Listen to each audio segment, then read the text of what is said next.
May the words of my mouth and the meditations of all our hearts be acceptable in your sight, O Lord, our strength and our Redeemer. Our readings today speak of the wilderness, and in many ways the season of Advent is a season of wilderness, reflecting the need for a knowledge of wilderness in our lives. Our lives are shaped by stories, and most of us cling to stories, even when those stories are no longer helpful. Things that we tell ourselves about ourselves or about where we came from, which aren't always true, and which sometimes,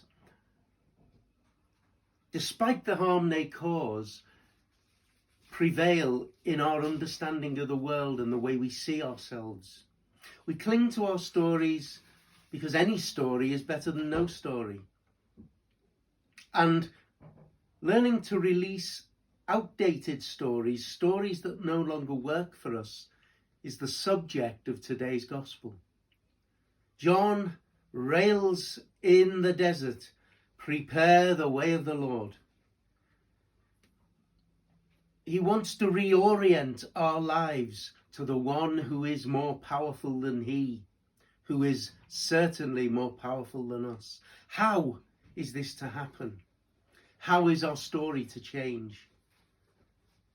It is the case that the most significant changes and transitions in our lives lead us into a wilderness if they are to heal and change us for the better. This is difficult because the wilderness is a hard place to be.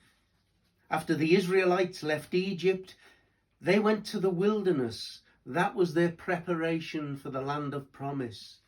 After Jesus' baptism, he went to the wilderness in preparation for public ministry, and there he was tempted. John appears in the wilderness, helping the whole Judean countryside and all the people of Jerusalem to prepare for the coming of the one who is more powerful.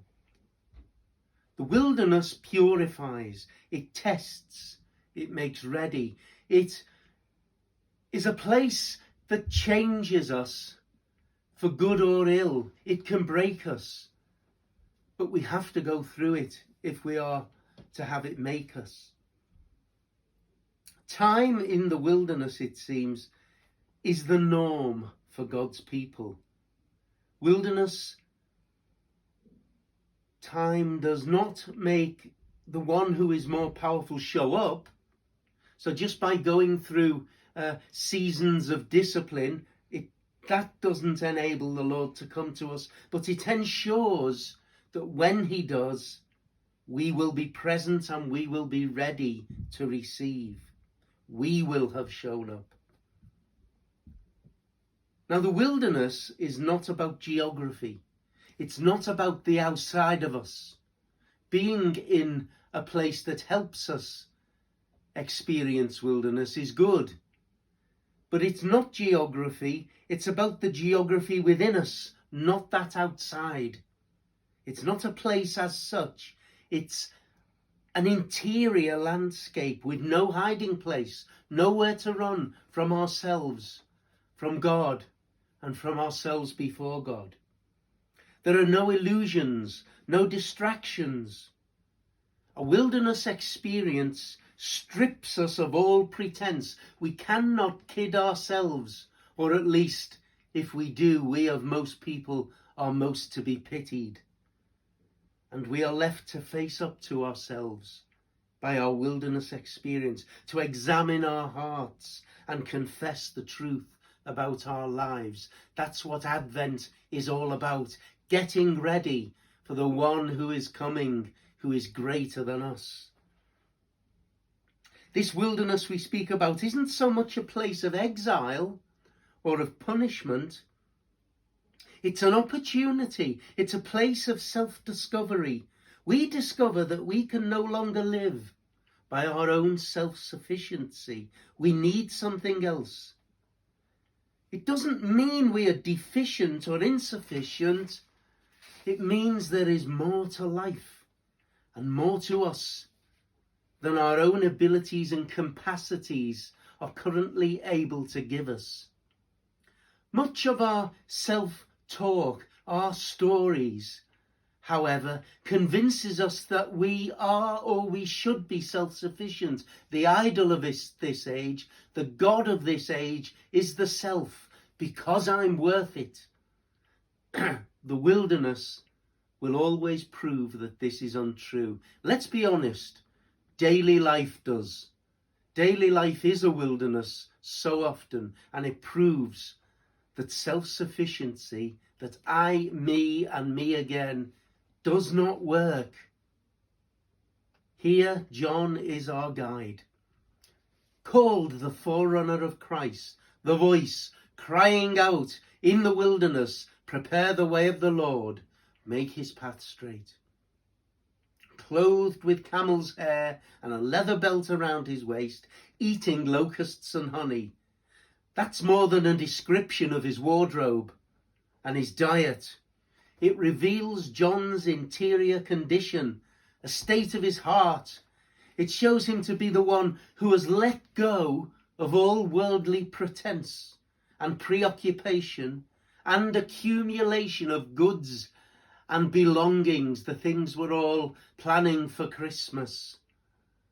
He knows his own unself-sufficiency and trusts in the one who is more powerful. So much so that he declares himself unworthy to even untie Christ's sandals. The wilderness opens our minds to a larger story, opens our heart to a new life, and turns our gaze to the one who is coming, frees us of burdens and opens us to grace. I wonder if our self-sufficiency is sometimes disguised as busyness, calendars that have no free space, diaries that can't fit anyone else in, never-ending to-do lists, and the exhaustion that because of it all that permeates so many of our lives. I wonder if our self-sufficiency is revealed in the comparisons and competition in which we all engage, that often hide in our relationships and interactions, and at the core, they're buried deep in that core of so many of the judgments we make about others and ourselves.